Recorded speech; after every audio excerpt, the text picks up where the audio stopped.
Hey, Steve Stine here. Thank you so much for joining me for my 10-minute rock licks lessons, where we're going to be looking at different fun and creative rock licks that you can use in your playing. If you like this, please do me a favor, like and share and subscribe to the channel, and check out my guitar courses, namely my guitar course Rock Licks, over at guitar-zoom.com. Let's go ahead and get started. All right, in this lick, what we're going to be learning is an arpeggio that works really great over two different very useful keys. It works over C major and all the relative modes of C major, which would include, for instance, A minor, which we play in a lot. And it also works really great over G major, which also includes the key of E minor, if you know anything about your modes. And if you don't, it's okay. But C major is a very common key for us. A minor is a very common key. G major is common. E minor is common. So sometimes it's nice to learn licks that are really multi-purpose, where we can really use them in different places. So let's take a look at this, and then we'll talk a little bit about what it is and how you could use it. So what I'm doing here is I'm doing this arpeggio idea. I'm playing 3 to 7 on the 5th string, and then I'm playing 5, 4 to 7, 5, and then 3 to 7 again. So it's very shape-oriented. Now you could pick this any way you like. What I do is I do a hammer-on here, and then 2 downs, upstroke, 2 downs, and an upstroke. But again, whatever works for you. You might do hammer-ons on any of the strings that have 2 notes, for instance. And that's okay. Execution is whatever's most comfortable for you. Now, if we look at the notes that I'm playing, I'm using C, E, G, B, D, E, and then here G and B again. So if I think about the C chord itself, I'm playing the C, E, and G, which is the root, the 3rd, and the 5th, and then I'm playing B, which would be like the major 7th, and then D, which would be like the 9th. So it'd be like a C major 7 add 9 arpeggio. But to be honest with you, I'm not really worried about that. I'm just looking for something that sounds interesting and colorful and feels comfortable. What I want you to notice too is that I'm playing 2 notes on this string, 1 note on this string, 2 notes on this string, 1 note on this string, and 2 notes on this string. So it has a nice flow to it. It's comfortable for my fingers to approach this, you see?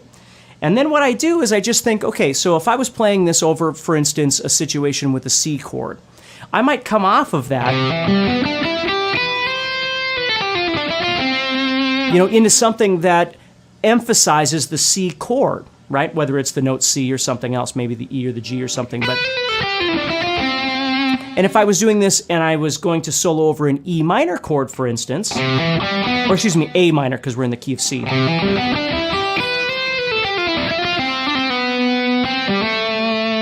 You see, so then I might just target my exit, if you will, to an A minor. Now, if I was playing in the key of G, then we look at these notes. Well, I've got G, B, and D, okay, which is my root, 3rd, and 5th of G.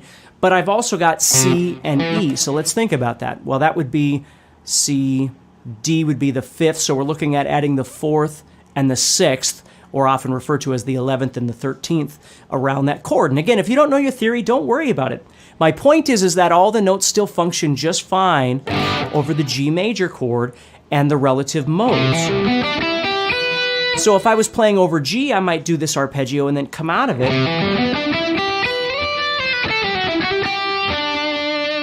into something that kind of, represents the G or emphasizes the G. If I was playing over an E minor chord,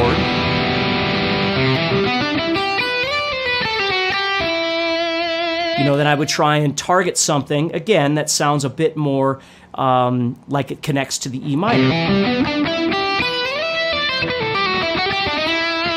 You see, the big thing is that, back when I was younger, I always thought like the only thing you could really do was if you were on a C chord, you'd play a C arpeggio, right? And E minor, you'd play E minor arpeggio, and there's nothing wrong with that. But oftentimes what happens is you're just looking for, again, a unique sound, a unique color, and you're not always worried whether everything actually connects all the time. You're just looking for something that sounds interesting. And needless to say, at some point you need to make a connection that, if it's a G chord, you need to make something that connects to that G. But oftentimes we call this superimposition, where we're superimposing an arpeggio idea that maybe isn't that exact arpeggio, and it just sounds cool. So what I want you to do is I want you just to explore this, you know. If you've got a looper or something like that, or find a backing track, you know, just play a C chord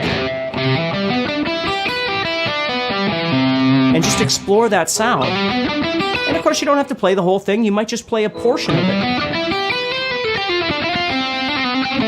you know, over A minor or whatever it might be. So hopefully that helps you. Please do me a favor, subscribe to the channel if you haven't already, like and share the video, and make any comments below if you have any questions about anything or anything like that.